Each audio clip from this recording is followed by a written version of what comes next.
Now, here's a big trap that I fall into, is at the beginning of every week, I will sit down and I will write down all the things that I've got to do.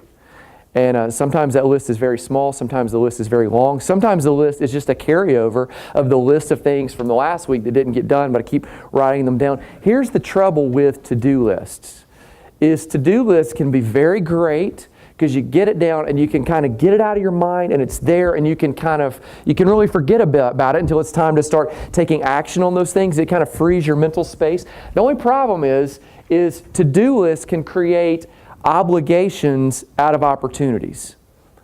Just because it's possible for you to do something doesn't mean that you should actually do it. Does that make sense? Okay, just because there's an opportunity for you to jump into something, whether it's a business venture or teaching a class, or whether it's exercising or joining a club or a membership or attending a small group, just because there's an opportunity to do it doesn't necessarily mean you should do it, because if it doesn't fit in those goals and those actions that you've already said are important to you, what we're saying is, maybe that one needs to really, really, really get evaluated. It's not that you can't add stuff. It's your life. You're in control. But I am saying, let's go back to the right of the list. Let's be intentional.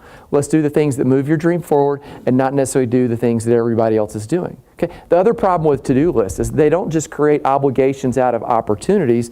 They really reflect, in my mind at least, the order in which I thought of them. Because as I think of it, I write it down.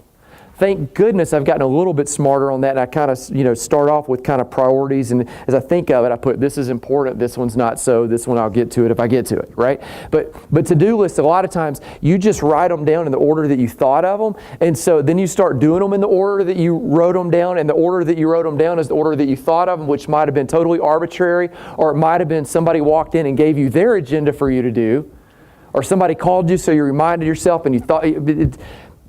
It needs to reflect the order of your priorities, not the order of someone else's agenda for you for that day, unless it's your wife, okay? And then that might be something that, and I'm kind of being serious there, like it might be, hey, kind of family takes first, and I need to kind of get those things so that I can pursue the other things.